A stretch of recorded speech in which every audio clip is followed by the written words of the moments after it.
Okay, so I'll be recording this class. The same thing I'll upload in YouTube also. So like told earlier, so I'll be taking up what? So one more problem on eccentric connection design. Yeah. So but this time I'll discuss the methodology. But uh,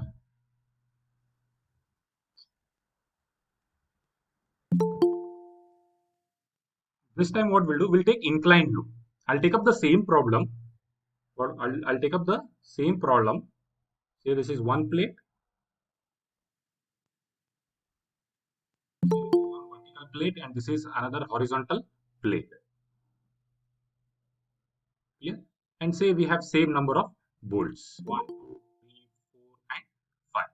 But this time instead of vertical load, what we'll do, we'll take horizontal load. Sorry, inclined load like this. Say some 100 kilonewton. Let me call it as, to make it simple, I'll take 100 root 2 kilonewton and let this inclination be 45 degree. Clear? Yeah. So the methodology will remain same again here. Clear? The methodology will remain same again here. This is second problem on eccentric connection. Second problem on eccentric connection. Yeah. Second problem in eccentric connection. So here instead of vertical load, we have inclined load. So load intensity is 100 root 2. What is that? And it is 45 degree. Let all these distances be the same. Let all these distances be same. 50, 50, 50, 50, and so on. 50, this is 50, and this is all 50. Let them all be the same problem itself will take 50 mm. Yeah. Now again, CG will be at the center of these group of bolts. Yeah. So here this is very simple. So here what you have to do, and this distance, say it is some 50 mm. Let me consider it as some 50 mm. This from here. Yeah. So listen. Now this is very simple. See, if this line of action passes through the CGF group of bolts, so straight away load coming on each bolt will be directly what is that? So this P divided by N. Clear? So here may not be the case. So if I extend the line of action, there is eccentricity. Clear? There is some eccentricity between your line of action of the load and CGF group of bolts. Clear? Let me call it as E dash. E dash stands for eccentricity. E dash stands for eccentricity. Now this, since this what is that? Since this is an inclined load, measuring this eccentricity will become difficult. Clear? It can be done. So using simple geometry, it can be done. But rather what we will do, will resolve into its rectangular component. This force is resolved into its rectangular component. So what is that? A vertical component and horizontal component. Clear? Yeah. So horizontal, yeah, the direction will be downward and leftward. This is from your basic engineering mechanics. Clear? And this will be what? 100 root 2 cos 45, and this will be 100 root 2 sine 45. Clear? Now both cos 45 is how much? 1 by root 2. Root 2 get cancels. I'll be left with 100 kilonewton. And this also will be 100 kilonewton. Clear? So what are these? I have resolved into its rectangular component. Clear? So then what I'll do, I'll measure its movement now. I'll find movement of this plus movement of this. That is Varignon's principle. Clear? So Varignon's principle says what? R into D is equal to F1 D1 plus F2 D2. F1 D1 plus F2 D2. Clear? Yeah. So now I'll calculate movement because of this vertical force and horizontal force. When I add these two movements, so I'll be getting movement of this inclined force about the CGF group of bolts. Clear? So let me start. So movement M is equal to, the first I'll take vertical force. Clear? So vertical force, what is the magnitude? 100 into 100 into, now look at the distance. Now here to here it is 50 plus 50, 100, and here to here it is 50. It is 150 mm. So since this is clockwise, this force is causing clockwise rotation, I'll write it as plus. I'll write it as plus. Yeah. And coming to the second force, that is horizontal force. Clear? Now this is the line of action. This is the line of action, and here is the CGF group of bolts. Now this eccentricity is also 100 mm. This eccentricity is also 100 mm. Clear? So now next force, that is 100 horizontal force, 100 root 2 cos 45, which is converted to 100 kilonewton. That is 100 into, what is that? Eccentricity is 100. Now this distance is 100. Clear? Hope this is clear. Now look at this force. Now this force is causing anti-clockwise rotation. This force is causing what? Anti-clockwise rotation. Now usually anti-clockwise rotation we take with what sign? Somebody can answer quickly. Negative. Yeah, minus.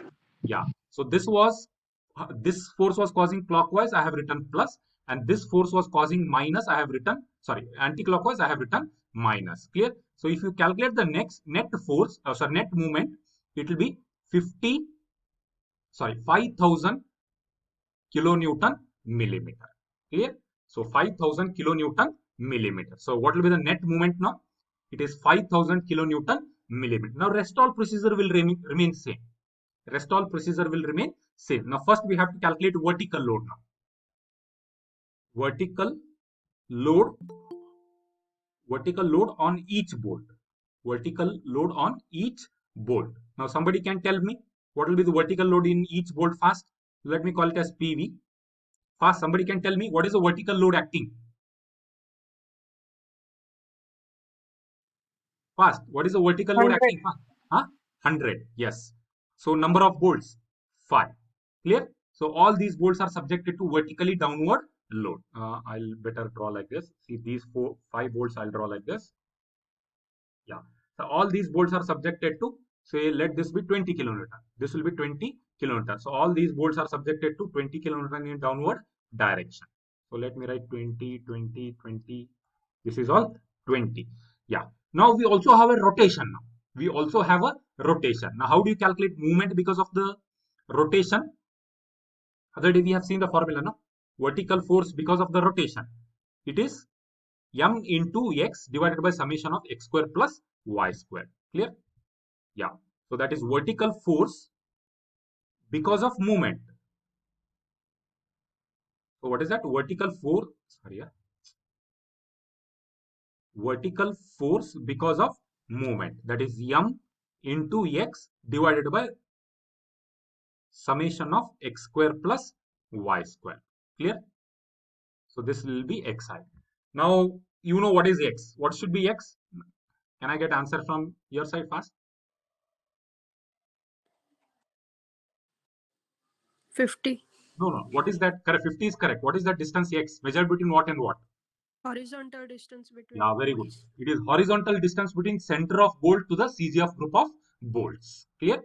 So what is that? What is x stand for? Horizontal distance between CGF group of bolt and whatever the bolt you consider. If you consider 1, it will be 50, 2 is also 50, 3 is 0, 4 is 50, and 5 is 50. So likewise, we can calculate all the vertical forces because of the movement. Clear? Yeah.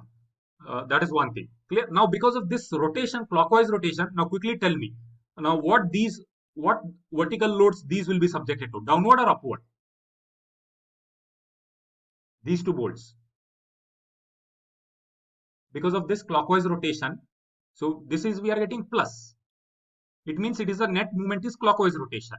Clear? We are getting plus, we will be getting plus 5,000. It means the net rotation is clockwise. Clear? If you are getting minus, answer as minus, your net rotation would have been anti-clockwise. No, since the answer is plus here, the net rotation or the movement at the CGF group of bolts will be clockwise. Now you tell me, because of this clockwise rotation, these two bolts are subjected to what vertical load? Downward or upward? downward. Yeah, these two bolts are very good. Clear? So these two bolts are subjected to vertically downward load. And what about these two bolts?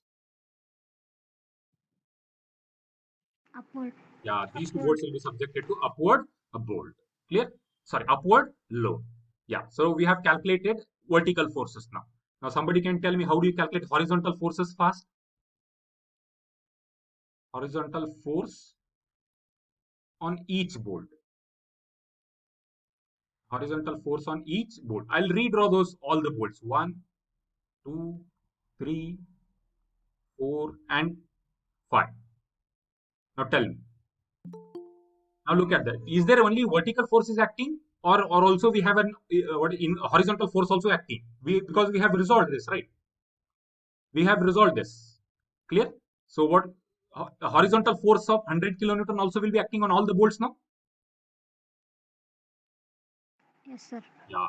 So horizontal force PH, it is 100 divided by 5. Clear? Now tell me direction of this horizontal force. This force is acting what? Leftward. So all these bolts are subjected to what horizontal force? Rightward or leftward? Leftward. Yeah, leftward horizontal force of how much? 20 kilonewton. Clear? So all these bolts are subjected to leftward horizontal force of 20 kilonewton. Yeah. Yeah. Now same time we also have a rotation. Clear? Same time we also have a rotation. Now quickly. Now these rotation will cause what force on these two bolts? Clockwise rotation. Rightward force? Yeah. And these two bolts will be subjected to leftward force. Clear? Now red color I am representing horizontal force because of the movement. Horizontal force because of the movement. Clear? So that is m into yi divided by summation of x square plus y square. M into yi divided by summation of x square plus y square. You know to calculate this value. This will be 5000. Yi is this. What is yi quickly? Vertical distance between CG of bolts. Correct. CG of bolts and whatever the bolts you are considering. Vertical distance and summation of x square plus y square. We have already done that. Clear? So you will be getting what is that? The horizontal force, and that horizontal force will be acting the rightward in what is that? In top two bolts and leftward in the bottom two bolts. Clear? Now again I'll take the now you tell me out of all the bolts. Now look at this also. This is bolt number 1, 2, 3, 4, 5, and this is 1, 2, 3, 4, 5. Now can you quickly tell me which one will be the critical most bolt?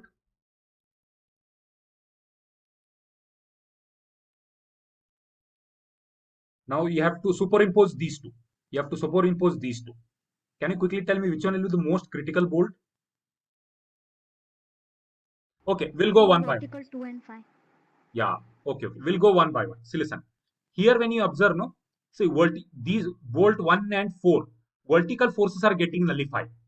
1 and 4, vertical forces are getting nullified. Definitely, they will not be critical. Correct? We'll skip those. Correct? And 2 and 5, yeah, vertical forces are getting added up.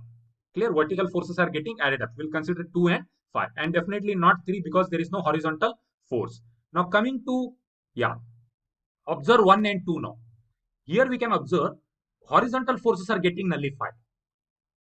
Correct? Horizontal forces are getting nullified. Definitely not 1 and 2. Now here, when you observe here, 1 and 4 also not critical. So I'll cancel these. 1 and 4 also not critical. And when you observe this, 1 and 2 are also not critical because horizontal forces are getting nullified. Clear? Now ultimately, which one should be the most critical bolt now? Which one should be the most critical bolt? Bolt number 5, right? Yes or no? Okay, I'll put this. Now you tell me. Now this is vertical force. Now what is the direction of both the vertical force on bolt number 5?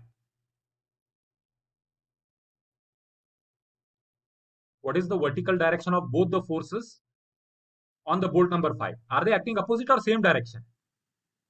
Same direction. Yeah, so it will be both will be added. Say this is also say 20. This is also 20. So this is also 20 kilonewton. Clear? Vertical force is 40 kilonewton. Now come here now. Now say both are 20. So horizontal force is how much? 40 kilonewton. Clear? Now, yeah, now I'll write bolt number 5. Vertical force is 40 kilonewton downward and horizontal force is 40 kilonewton upward. Clear? Bolt number 5. Now I'll take bolt number 2. Clear? Now quickly tell me. Vertical forces are both downward. So what is the total vertical force now? 40 downward. Yeah. Now look at horizontal forces. One is acting leftward and one is acting rightward. What will happen to the net horizontal force? 0. Yeah, the net horizontal force will be 0. So therefore, when you observe 2 and 5, so later you can redraw this and understand. Clear? So bolt number 5 will be the most critical bolt. Clear? Bolt number 5 will be the most critical bolt. And how do you find the resultant of this? R is equal to fast 40 square plus 40 square. This is just an example I am taking. All of you understood, or you want me to repeat fast? Please let me know.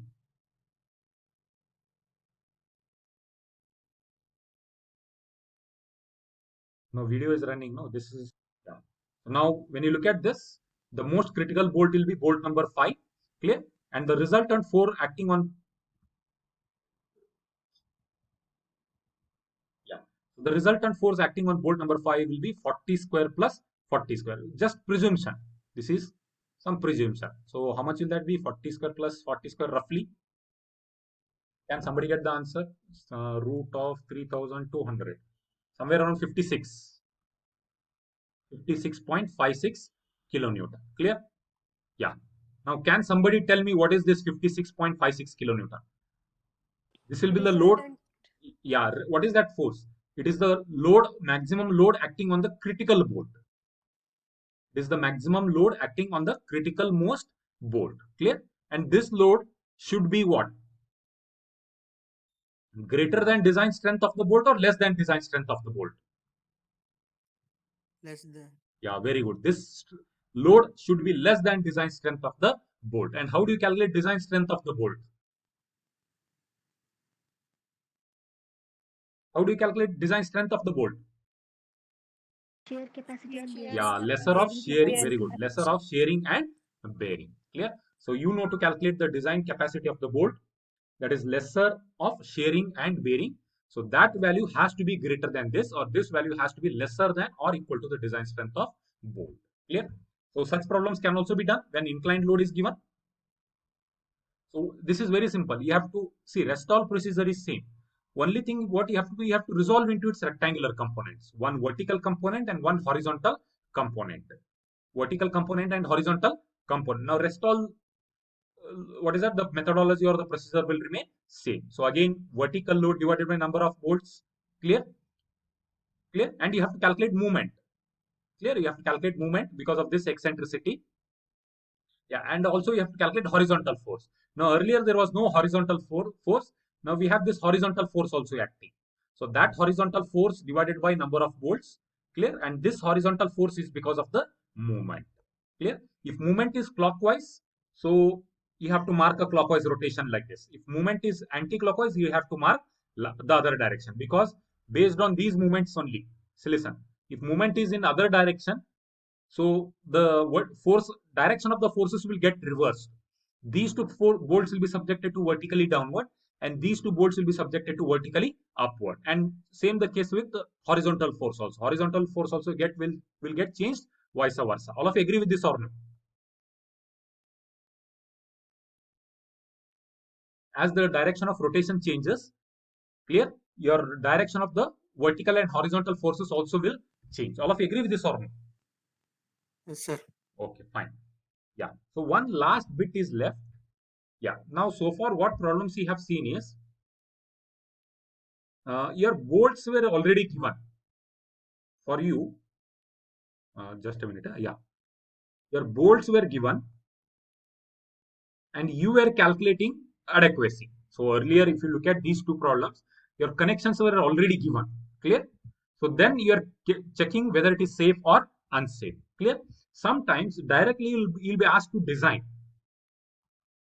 Sometimes they'll show you a connection like this. So you'll be asked to directly design an eccentric connection. Yeah. Say they will give you some, say some 100 kilonewton, some example. Clear? And they will give you some eccentricity also. Say this eccentricity is, they say 75. Say example. Clear? This will be the data given to you. Clear? And number of bolts not given. Say D, they will given, say some 18 mm, D naught 20 mm. These all data will be given. Fy of plate, Fu of plate, everything will be given. Clear? Yeah. But see, randomly we cannot assume any bolt. We cannot start with some 4 bolts, 5 bolts, 6 bolts. We cannot start with. Clear? So there is some formula to calculate number of bolts. So you can remember this number of bolts. This formula you can remember is equal to root of 6 into m divided by n dash into p into v dsp. Yeah, n dash into p into v dsp. So your number of bolt, just a minute. Yeah, your number of bolts will be calculated as 6 root of 6 into m divided by n dash into p into v dsp. Now quickly, what is m? So load is given. So m will be your load into eccentricity. Load into eccentricity. Load is how much? 100 into 75. So m is known to us. Clear? So p is pitch distance. P is pitch distance. 2.5 times of d naught. It is 2.5 into say 80. So how much will that be? 36. 45. So you can say, you can take it as 50 mm. Clear? And VDSB is the design shear capacity. Is the design shear capacity. Now this can be calculated, right, from clause number 10.3.3. Clear? And n dash, it is number of, yeah, n dash stand for number of rows of bolts. See, I can provide 3 rows of bolts here. 1, 2, 3, 1, 2, 3, 1, 2, 3. So n dash will be how much? Rows of bolts. Rows of bolts, or rows or column of bolts along the direction. Along the direction of the force. Now here n dash, how much I should be taking? First. 3. Yeah, very good. It will be 3. Now say if I am providing only 2 rows, n dash should be how much here? 2. Yeah. See, this is very important. Rows of bolts along the load. Rows of bolts along the direction of the load. Now you can call them as columns, rows, or I can call them as vertical columns, or I can call them as vertical rows or just columns. Clear? Is that clear to everyone? So once whatever you get, you'll get when you substitute here, you will get number of bolts. Now those you have to arrange here. Clear? You have to arrange here.